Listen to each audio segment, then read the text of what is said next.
जय भीम. जय भीम कुणी म्हणावं? एखाद्या जातीत जन्माला आलेला आहे म्हणून मी जय भीम म्हणावं का? मी धर्म स्वीकारलेला आहे किंवा मी एखाद्या धर्मात जन्मलो म्हणून मी जय भीम म्हणावं का? मी जय भीम का म्हणावं आणि जय भीम कुणी म्हणावं?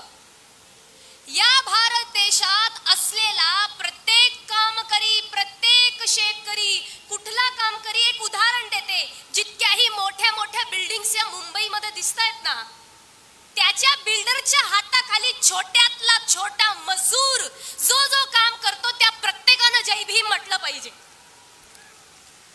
जय भीम कुणी म्हटलं पाहिजे? प्रत्येक मुलगी, प्रत्येक स्त्री जिला शिक्षणाचा अधिकार मिळालेला आहे, ज्या व्यक्तीने तिचं स्त्रीत्व फार मुळापासून समजून घेतलेलं आहे, असे असणारे बाबासाहेब आंबेडकर, अशा स्त्रीने, अशा प्रत्येक मुलीने जय भीम म्हणावं. जय भीम कुणी म्हणावं? ज्याही व्यक्तीवरती या संपूर्ण भारतामध्येच नव्हे तर या संपूर्ण जगामध्ये जिथे जिथे अन्याय होत असेल त्या प्रत्येक व्यक्तीने जय भीम म्हणावं. एवढा दरारा जय भीम या शब्दाचा असावा. म्हणून हात वर करून प्रत्येकाने बोलायचंय जय भीम. डॉक्टर बाबासाहेब आंबेडकरांचा. अराजकतेच्या पार्श्वभूमीवरती मूर्तिमंत शिवराज्य उभं करणाऱ्या जिजाऊ मासाहेब, शेतकऱ्यांच्या मिरचीच्या देठालाही हात लावाल तर तुमचे हात कलम केले जातील असे स्वतःच्या सेनेला बजावणारे छत्रपती शिवाजी राजे भोसले, सिंहाच्या जबड्यात घालून दात मोजीन दात ही जात मराठ्याची छत्रपती संभाजी राजे भोसले, शिव तुझे नाव ठेविले पवित्र छत्रपती सूत्र विश्वाचे, छत्रपती शिवरायांना प्रेरणा देणारे, छत्रपती शिवरायांना शिकवण देणारे व छत्रपती शिवरायांचे खरे गुरु राष्ट्रसंत तुकाराम महाराज. कोणास न पिढी कमावले ते खाई सर्व सुख देई आनंदात, हीच खरी नीती मानवाचा धर्म बाकीचे अधर्म ज्योती म्हणे. असे स्त्री शिक्षणाचा लढा पुढे नेणारे, प्रत्येकाला सत्य म्हणजे काय हे जाणून देणारे, सत्य शोधक याची जागृती करणारे महात्मा ज्योतिबा फुले, त्यांच्याच पावलांवरती चालत चालत स्त्री शिक्षणाचा लढा देणारे सावित्रीबाई फुले. इतकंच नव्हे, ज्यांच्यामुळे आज आपण सर्वजण इथे आबादित आहोत, उपस्थित. दगडाच्या मूर्ती देव नसून तुमच्या आमच्या देव आहे ही शिकवण देणारे राष्ट्रसंत गाडगे बाबा, ज्याच्यामुळे आज मी इथे उपस्थित आहे, ज्याच्यामुळे मी बोलू शकते. सूर्य कधी कुणाच्या तळहाताला झाकत नाही, हिमालय कधी कुणाच्या बापालाही वाकत नाही, आणि मी जे बोलते त्याला मला अडवायची कुणाची ताकद नाही. आणि ही ताकद मला मिळालेली आहे विश्वरत्न डॉक्टर बाबासाहेब आंबेडकरांमुळे. या सर्व महापुरुषांना मी प्रथमतः वंदन करते.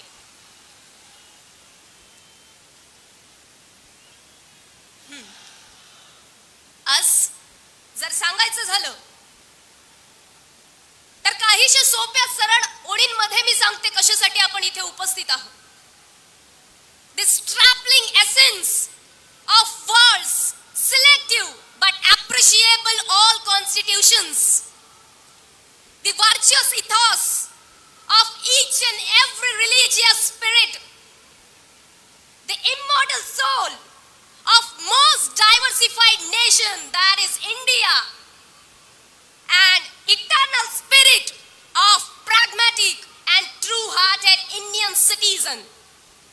म्हणजेच माहितीये काय, जगातल्या प्रत्येक निवडक व उत्तम संविधानाचा सार म्हणजे भारतीय संविधान. जगातल्या सर्व धर्मांचा सत्य तत्व ज्ञानाचा सार म्हणजे भारतीय संविधान. विविधतेने संविधान विज्ञानवादी, वास्तववादी व सत्य आचरणशील असलेल्या प्रत्येक भारतीय नागरिकांची ताकद म्हणजेच भारतीय संविधान. आणि याच भारतीय संविधानाच्या सन्मानानिमित्ताने, याच्या भारतीय संविधान सन्मान रॅलीच्या निमित्ताने श्रद्धेय बाळासाहेब आंबेडकर यांच्या नेतृत्वाखाली आज आपण सर्वजण इथे उपस्थित आहोत. म्हणून प्रथमतः मी त्यांना देखील वंदन करेन. मी ज्या 4 ओळी म्हणाली त्यातून दुसरी ओळ म्हणजे अशी, सर्व धर्माच्या सत्य तत्वज्ञानाचा सार. धर्म कोणता? लोकांनी तयार केलेला स्वतःच्या स्वार्थासाठीचा लौकिक धर्म नव्हे. लोकांनी धर्म तयार केले स्वतःच्या स्वार्थासाठी, तो धर्म नाहीच. भारतीय संविधान हमारा धर्म कलंकित कर रहा है. भारतीय संविधान हे आमचा धर्म बुडवतोय. हे असे अनेक उद्गार आपल्याला अनेक काहीशा निर्बुद्ध असलेल्या लोकांकडून ऐकायला भेटतं. पण नेमका या संविधानाच्या विचारांवरती आणि या तत्वांवरती चालणारं म्हणजे माहितीये कोण? या महाराष्ट्रात जन्मलेली वारकरी संत मांडी आहे. मग आता संत नेमकं कुणाला म्हणावं? संत कोण आहे? ये ताना करो वो तोडगा करो तुमको सब कुछ मिल जाएगा, याला संत म्हणतात का? हे संत नव्हे, हे संत नाही. असं केल्याने तुम्हाला तसं भेटेल आणि तसं केल्याने तुम्हाला तसं भेटेल, हे तर असं म्हणण्यासारखं झालं, भारत आमची माता आणि भारतातल्या मातांना मारता लाता, हे असं म्हटल्यासारखं झालं.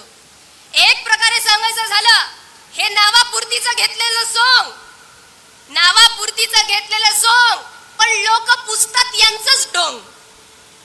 आणि अर्ध्यातून जास्त बहुजन समाज याच्यात अडकलेला आहे म्हणून त्यांची होते बोंब. मग यांना संत नाही म्हटलं जात. संत कुणाला म्हणावं?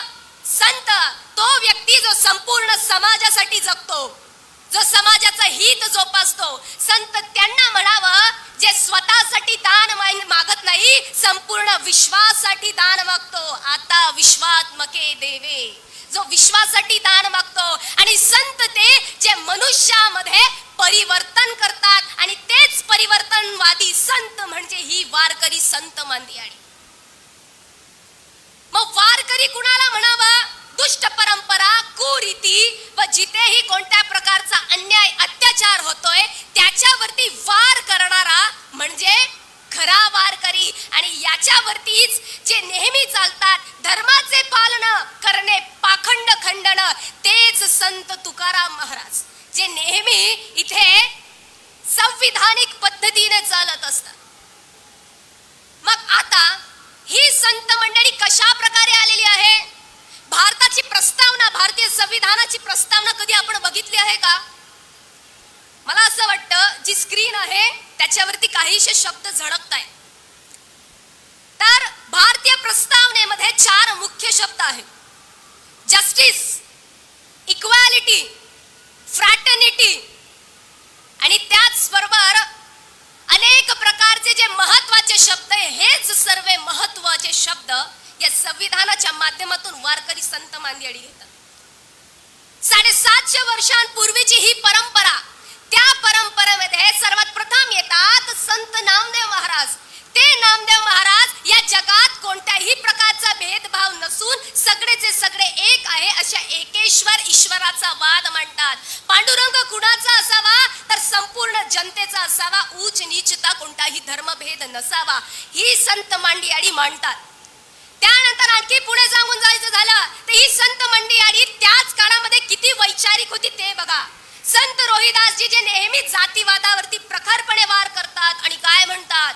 ऐसा चाहो राज में जहां मिले सबन को अन्न, छोटे बड़े सब सम बसई, रविदास रहे प्रसन्न. आर्टिकल 21.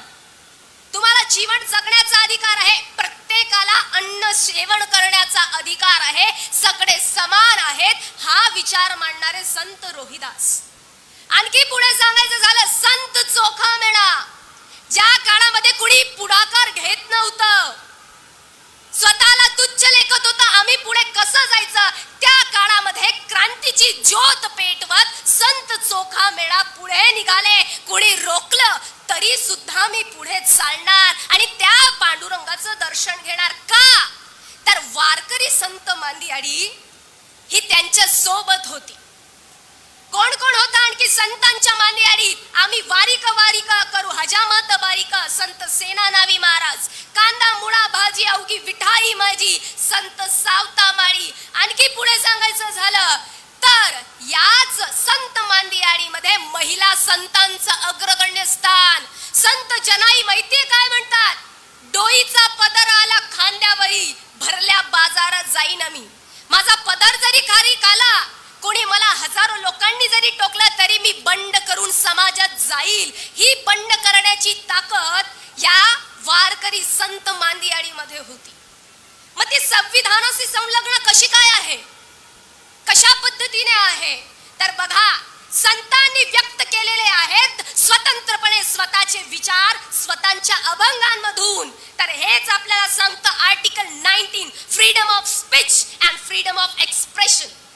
आम्हाला कशाचा अधिकार आहे? आम्हाला बोलण्याचा अधिकार आहे, आम्हाला आमची मतं मांडण्याचा अधिकार आहे. हे व्यक्त करतं संतांचे अभंग सुद्धा, की त्यांनी निर्भीडपणे त्यांचे अभंग मांडले.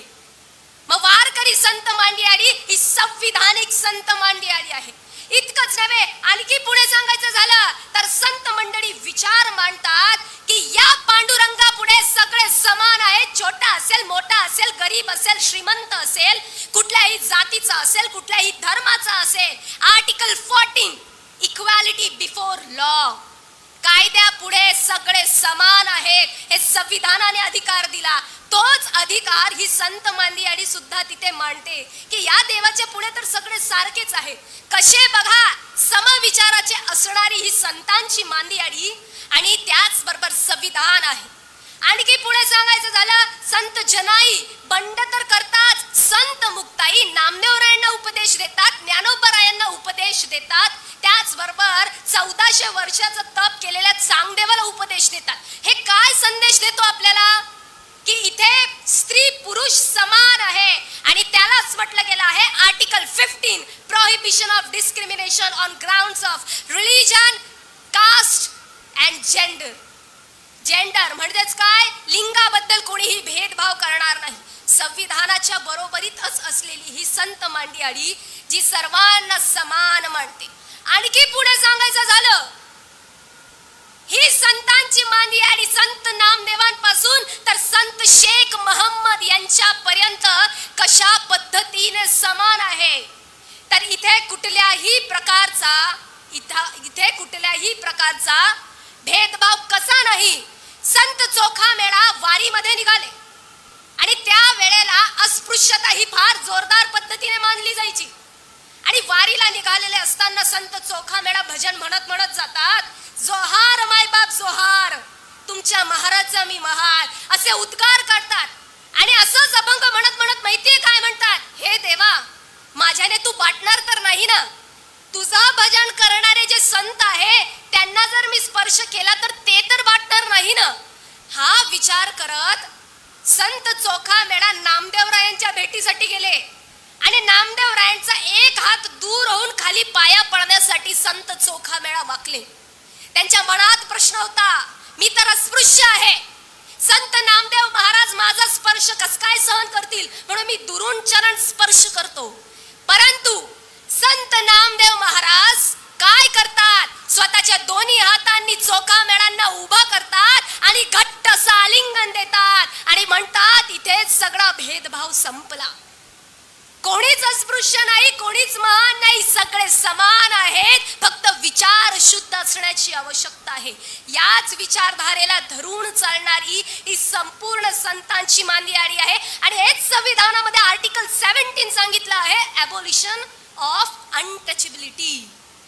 कशा पद्धतीने संविधानामध्ये मांडलेले जे विचार आहेत हे भेटले की तुम्हाला भेटतो जस्टिस म्हणजे न्याय. आणि हेच संतांच्या मांदियाळीत सांगितलेलं आहे की संत हे सगळे तत्व पाळतात आणि संतांकडे न्यायच आहे. मग maturity is when you will understand. वारकरी हे पुराणमतवादी नाहीत, वारकरी हे संविधानवादी आहेत. संविधानाला धरून चालणारी ही संपूर्ण वारकरी मांदियाळी आहे, ही संपूर्ण मांदियाळी आहे. हेच आपण सर्वजणांनी, प्रत्येक व्यक्तीने लक्षात घ्यायचं आहे. आणि जो अधिकार आज आपण म्हणतो तेच तुकोबाराय म्हणतात, सकळासी येथे आहे अधिकार. प्रत्येकाला इथे अधिकार आहे. जाता जाता एकच बोलेल, किसी को पैसों का अभिमान तो किसी को अंधे धर्म का अभिमान. किसी को पैसों का अभिमान तो किसी को अंधे धर्म का अभिमान. लेकिन इन्हें नहीं पता सत्य, त्याग, प्रेम और न्याय से युक्त है हमारा भारतीय संविधान. पुन्हा एक वेळेस जय भीम, जय शिवराय.